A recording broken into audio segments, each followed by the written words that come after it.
Alhamdulillahi Rabbil Alamin. Alhamdulillah alladzi ja'alana minal muslimin wa lam yaj'alna minal kafirin. Ashhadu an la ilaha illallah wahdahu la syarika lah wa ashhadu anna Muhammadan abduhu wa rasuluhu la nabiyya wa la rasula ba'dah. Allahumma salli wa sallim wa barik wa an'im ala nabiyyinal karim, ala rasulinal karim Muhammad sallallahu alaihi wasallam wa ala alihi wa ashabihi wa man tabi'ahum bi ihsanin ila yaumiddin. Raditu billahi rabba wa bil islami dina wa bi Muhammadin sallallahu alaihi wasallam nabiyya wa rasula. Faya ibadallah usikum wa nafsi bi taqwallah wa ta'atihi la'allakum turhamun. Qala Allah ta'ala a'udzu billahi minasy syaithanir rajim. Bismillahirrahmanirrahim. Ya ayyuhalladzina amanu taqullaha haqqa tuqatih wa la tamutunna illa wa antum muslimun. Ayyuhal hadirun, para ustaz, para ahli ilmu yang sangat khatib muliakan, bapak-bapak, saudara-saudara kaum muslimin, jamaah ibadah salat Jum'ah, mudah-mudahan kita yang hadir di Masjid Al-Muwahhidin ini, kita semua mendapatkan maghfirah, ampunan dari Allah Subhanahu wa Ta'ala. Dan kita berdoa mudah-mudahan seluruh amal ibadah kita diterima oleh Allah. Amin. Alhamdulillahi Rabbil Alamin. Kita bersyukur kepada Allah Subhanahu wa Ta'ala. Allah ciptakan kita, Allah atur segala urusan hidup kita. Allah Subhanahu wa Ta'ala telah memberikan kita berbagai macam fasilitas. Sebelum Allah Subhanahu wa Ta'ala ciptakan manusia, maka Allah Subhanahu wa Ta'ala sudah menciptakan bumi ini dengan fasilitas yang begitu sempurna. Allah Subhanahu wa Ta'ala sudah siapkan air di bumi. Allah Subhanahu wa Ta'ala sudah siapkan tumbuh-tumbuhan. Allah Subhanahu wa Ta'ala siapkan hewan. Allah Subhanahu wa Ta'ala siapkan batu. Allah Subhanahu wa Ta'ala siapkan api. Hadirin rahimakumullah, itu semua Allah Subhanahu wa Ta'ala ciptakan untuk kemaslahatan kehidupan manusia kelak. Hadirin rahimakumullah, oleh sebab itu ketika Allah Subhanahu wa Ta'ala ciptakan manusia, maka manusialah yang mengatur, yang memimpin kehidupan kedamaian yang ada di muka bumi. Maka Allah Subhanahu wa Ta'ala berfirman di dalam surat Al-Baqarah ayat yang ke-30. Kata Allah Subhanahu wa Ta'ala, a'udzu billahi minasy syaithanir rajim. Bismillahirrahmanirrahim. Wa idz qala rabbuka lil malaikah inni ja'ilun fil ardi khalifah. Wa idz qala rabbuka lil malaikah, dan ingatlah ketika Rabbmu yaitu Allah berfirman kepada para malaikat. Ketika itu para malaikat dikumpulkan oleh Allah Subhanahu wa Ta'ala, kemudian Allah berfirman di hadapan mereka. Wa idz qala rabbuka lil malaikah inni ja'ilun fil ardi khalifah.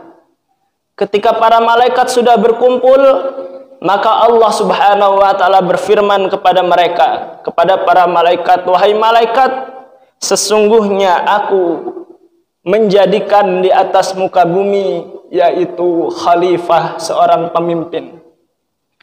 Hadirin jamaah yang dimuliakan oleh Allah Subhanahu wa Ta'ala, ayyuhal hadirun rahimakumullah. Yang dimaksud dengan khalifah di sini adalah pemimpin. yang akan mengatur kemaslahatan bumi, yang akan mengatur kehidupan yang ada di atas muka bumi. Siapa khalifah ini? Maka yang pertama adalah Nabi Adam alaihissalam, yaitu bapak moyang kita. Dan Nabi Adam alaihissalam, dia adalah seorang nabi yang beriman kepada Allah subhanahu wa ta'ala. Dan dia mengatur bumi ini bukan atas dasar hawa nafsunya, akan tetapi atas dasar wahyu dan petunjuk dari Allah subhanahu wa ta'ala. Nabi Adam meninggal, kemudian diteruskan oleh anak keturunannya, yaitu Bani Adam, manusia, kita semua. Maka manusialah, anak keturunan Adamlah, orang-orang yang berimanlah, mereka yang mengatur kehidupan bumi ini sehingga bumi ini tertib. Makhluk yang ada di atasnya, baik itu manusia ataupun hewan, mereka mendapatkan kedamaian. Manusialah yang disebut dengan khalifah itu, terutama dia adalah orang yang beriman. Ketika Nabi Adam alaihissalam sudah berapa ratus tahun wallahu alam, kemudian diutuslah seorang nabi lagi, yaitu Nabi Idris alaihissalam. Dia adalah seorang nabi, orang yang saleh. Dia adalah nabi sekaligus pemimpin. Kemudian diutuslah seorang nabi, yaitu Nabi Nuh. Dia adalah seorang nabi yang beriman kepada Allah. Ketika mengatur, tidak ada aturan kecuali aturannya adalah bersumberkan dari Allah, yaitu wahyu dari Allah subhanahu wa ta'ala. Nabi Hud dan seterusnya, sampai Nabi Sulaiman, sampai Nabi kita yang mulia, yaitu Nabi Muhammad sallallahu alaihi wasallam. Jadi yang dimaksud dengan khalifah di sini adalah dia adalah bangsa manusia, bukan bangsa jin, yang beriman kepada Allah subhanahu wa ta'ala, dan mereka memimpin berdasarkan undang-undang yang telah Allah subhanahu wa ta'ala turunkan, yaitu wahyu. Nabi Muhammad sallallahu alaihi wasallam, beliau menjadi seorang nabi, rasul, dan pemimpin di Madinah, bahkan di seluruh jazirah Arab. Bahkan negeri Syam waktu itu yang memimpin adalah sebagian Rasulullah. Kemudian dilanjutkan oleh sahabat Abu Bakar As-Siddiq. Kemudian dilanjutkan oleh sahabat Umar bin Khattab.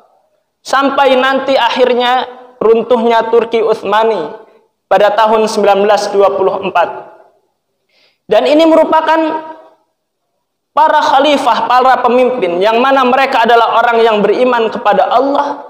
Mereka mengatur bumi ini dengan aturan yang telah Allah subhanahu wa ta'ala dan Rasulnya tentukan.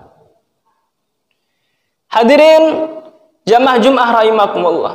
Maka kata Rasulullah sallallahu alaihi wasallam, kullukum ra'in wa kullukum mas'ul an ra'iyati. Setiap kalian adalah pemimpin yang merasa manusia, dia mempunyai hati, akalnya sehat, maka dia adalah pemimpin. Kullukum ra'in, setiap kalian adalah pemimpin. Anak muda yang belum punya istri, belum punya anak, kalian adalah pemimpin untuk diri kalian sendiri. Bagaimana kita bisa memimpin diri kita? Kita mengarahkan diri kita kepada sesuatu yang baik. Kita bisa mengontrol emosi kita. Kita bisa mengawasi, mengontrol nafsu kita. Apalagi kita selaku orang tua, selaku bapak, selaku suami. Kita mempunyai orang-orang yang ada di bawah kita, yang harus kita atur kehidupan mereka, kemaslahatan mereka sesuai dengan apa yang telah Allah inginkan. Pak RT, Pak Lurah, Wali Kota, Bupati, Gubernur, Presiden, apalagi. Kullukum ra'in, setiap kalian adalah pemimpin. Maka kata Rasulullah, wa kullukum mas'ul an ra'iyatih, setiap kalian nanti akan ditanya setiap kepemimpinan kalian. Pemuda yang belum memiliki anak dan istri, kalian akan ditanya tentang kesehatan kalian dulu digunakan untuk apa. Masa muda kalian dihabiskan untuk apa? Untuk bermaksiat kepada Allah atau disibukkan untuk beribadah kepada Allah Subhanahu wa ta'ala. Kita diberikan akal, pikiran, diberikan hati, itu semua akan ditanya oleh Allah Subhanahu wa ta'ala. Kita diberikan umur, akan ditanya oleh Allah Subhanahu wa ta'ala bagaimana kita mengatur umur kita. Karena sesungguhnya pemimpin itu adalah pengatur. Apalagi kita seorang bapak, kita kelak dimintai pertanggungjawaban oleh Allah akan istri kita, akan anak-anak kita. Kalau anak dan istri kita mereka bermaksiat kepada Allah, bisa jadi merekalah yang akan menarik kita ke dalam jurang api neraka. Tapi sebaliknya hadirin rahimakumullah, kalau yang kita pimpin mereka taat kepada Allah, seorang bapak mempunyai istri yang salihah, mempunyai anak-anak yang taat kepada Allah Subhanahu wa ta'ala, mempunyai akhlak yang baik, maka merekalah orang yang kita pimpin, itulah mereka yang akan menggandeng tangan kita memasuki surganya Allah Subhanahu wa ta'ala. Kullukum ra'in wa kullukum mas'ul an ra'iyati. Maka Rasulullah sallallahu alaihi wasallam memberikan motivasi kepada manusia yang mana mereka adalah pemimpin. Kata Rasulullah sallallahu alaihi wasallam, sab'atun yudhillullahu bihi yaumal qiyamah. Ada 7 macam manusia yang nanti akan dilindungi oleh Allah Subhanahu wa ta'ala. Ada 7 macam manusia yang mana mereka ketika nanti di padang mahsyar akan dilindungi oleh Allah Subhanahu wa ta'ala. Ketika orang-orang banyak yang merasakan kepanasan, justru dia merasa sejuk. Ketika orang-orang merasakan haus, lapar, dia merasa nyaman, merasa kenyang, merasa tidak haus. Dilindungi oleh Allah Subhanahu wa ta'ala. Yaumala dhilla illa dhilluh. Pada hari itu tidak ada lindungan kecuali lindungan dari Allah Subhanahu wa ta'ala. Dan perlindungan itu akan Allah berikan kepada imamun adil, yaitu pemimpin yang adil. Jadi yang pertama kali dilindungi oleh Allah Subhanahu wa ta'ala, yang pertama kali Allah cintai nanti di padang mahsyar, mereka adalah pemimpin yang adil. Tapi sebaliknya hadirin rahimakumullah, ada nanti di padang mahsyar yang Allah Subhanahu wa ta'ala hinakan, mereka adalah pemimpin yang zalim. Maka kata Rasulullah sallallahu alaihi wasallam, wa kullukum mas'ul an ra'iyatih, setiap kalian akan dimintai pertanggungjawaban atas apa yang kalian pimpin. Hadirin jamaah Jumat rahimakumullah, maka kita umat manusia, kita harus sadar bahwasanya kita ini adalah pemimpin. Karena kita adalah pemimpin, maka kita harus tahu panduan, kita harus memiliki ilmu. Rasulullah sallallahu alaihi wasallam sebelum diangkat menjadi rasul, beliau tidak memiliki panduan. Hanya ada satu modal, yaitu beliau adalah orang yang sangat gelisah terhadap masyarakat jahiliyah. Kalau kita ingin menjadi pemimpin, salah satu manusia yang baik, cikal bakal pemimpin, dia adalah orang yang gelisah ketika melihat kemungkaran. Kalau kita tenang-tenang saja, kita cuek-cuek saja terhadap kemungkaran, maka hadirin rahimakumullah, dia tidak layak menjadi seorang pemimpin. Anak kita tidak bisa baca Quran, jojong-jojong saja. Tidak gelisah, tidak risau. Anak kita tidak sholat. Anak kita akhlaknya buruk, ngomongnya kotor. Kita biasa-biasa saja, risau-risau saja. Maka sungguh dia bukan pemimpin yang baik. Bukan orang tua yang baik untuk anak-anaknya. Bukan pemimpin yang baik untuk keluarganya. Kenapa? Karena tidak risau dengan sesuatu yang buruk. Rasulullah sallallahu alaihi wasallam sangat risau dengan sesuatu yang sangat buruk. Ketika orang-orang menyembelih hewan, kemudian kepalanya dipersembahkan di depan berhala, maka Rasulullah SAW sangat tidak nyaman, sangat risau, sangat gelisah dengan hal itu, karena itu adalah sesuatu yang mungkar. Ketika Rasulullah melihat masyarakat kerjaannya adalah mabuk-mabukan, minum-minuman, main wanita, perang, berkelahi, maka Rasulullah SAW sangat gelisah melihat hal itu. Karena dengan kegelisahan itulah, hadirin rahimakumullah, maka Rasulullah SAW menyendiri naik ke Jabal Nur, kemudian beliau masuk ke dalam gua Hira. Kenapa? Karena beliau merasa gelisah, merasa tidak nyaman tinggal di lingkungan masyarakat Mekah. Maka kalau kita memiliki sifat gelisah, merasa tidak nyaman dengan suatu kemungkaran, maka alhamdulillahirabbil alamin, berarti pada diri kita mempunyai jiwa pemimpin. Ketika Rasulullah sedang bersendiri di Gua Hira, maka turunlah malaikat Jibril membawa wahyu, membawa panduan bagaimana caranya untuk merubah kemungkaran, yaitu Al-Qur'anul Karim. Maka Allah Subhanahu wa taala berfirman, "Wa ma yantiqu 'anil hawa in huwa illa wahyu yuha." Apa yang diucapkan oleh Rasulullah, apa yang diputuskan oleh Rasulullah itu bukan berdasarkan hawa nafsu, akan tetapi Rasulullah menunggu wahyu dari malaikat Jibril yang mana itu datangnya dari Allah Subhanahu wa taala. Maka kita harus punya panduan. Rasulullah sallallahu alaihi wasallam mempunyai panduan, yaitu panduannya adalah Al-Qur'an. Sampai hari kiamat, Al-Qur'an itu harus kita jadikan panduan. Tentu Al-Quran yang difahami oleh Rasulullah, para sahabat, para tabi'in, tabi'ut tabi'in, dan salafus salih. Hadirin jamaah Jumat rahimakumullah, sekali lagi kita adalah pemimpin. Kita harus gelisah dengan keburukan, dengan kemungkaran. Dan kita merubah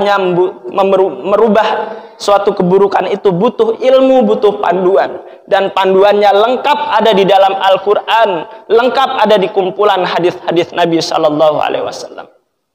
Hadirin rahimakumullah, ketika Nabi Sallallahu Alaihi Wasallam di Gua Hira, kemudian turunlah malaikat Jibril, yaitu surat Al-Alaq, membawa surat Al-Alaq ayat 1-5. Iqra bismi rabbikal ladzi khalaq, khalaqal insana min 'alaq, iqra wa rabbukal akram, alladzi 'allama bil qalam, 'allamal insana ma lam ya'lam. Sudah turun itu, kemudian Rasulullah sallallahu alaihi wasallam merasa menggigil, kemudian mendatangi istrinya yang pertama, yaitu Khadijah Al-Kubra radhiyallahu anha. Bahwasanya beliau didatangi malaikat Jibril dengan membawa wahyu Al-Quran. Kemudian Rasulullah datang kepada sahabat terdekatnya, yaitu Abu Bakar As-Siddiq. Datang kepada pamannya dan seterusnya.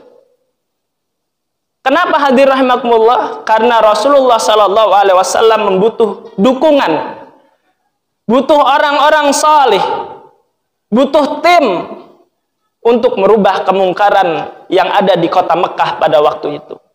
Jadi hadirin rahimakumullah, pemimpin sehebat-hebatnya pemimpin, dia tidak bisa kerja sendiri.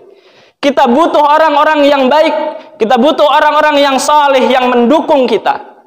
Kita menjadi pemimpin di rumah tangga kita, maka kita butuh orang-orang baik. Orang yang baik adalah orang yang pertama kali dekat dengan kita, istri kita, kemudian anak-anak kita.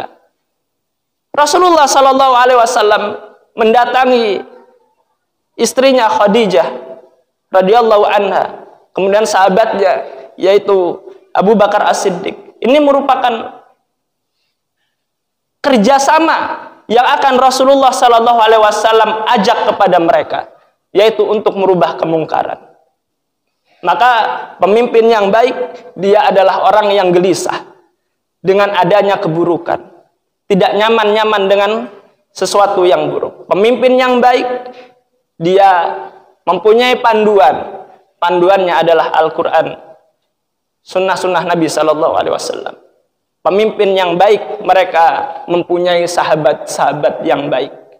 Ada pemimpin yang baik, kalau di belakangnya adalah orang-orang yang tidak baik, maka pasti dia akan terkontaminasi menjadi tidak baik. Maka hadirin jamaah Jum'ah yang dimuliakan oleh Allah Subhanahu wa taala, itulah yang Rasulullah Sallallahu Alaihi Wasallam contohkan kepada kita. Kemudian Rasulullah membangun masjid ketika di kota Mekah diusir Kemudian Rasulullah hijrah ke kota Madinah, membangun Masjid Quba, membangun Masjid Nabawi. Kemudian Masjid Nabawi itu adalah dijadikan tempat, dijadikan markas. Untuk apa? Untuk musyawarah, untuk ibadah, untuk mengatur strategi dan seterusnya.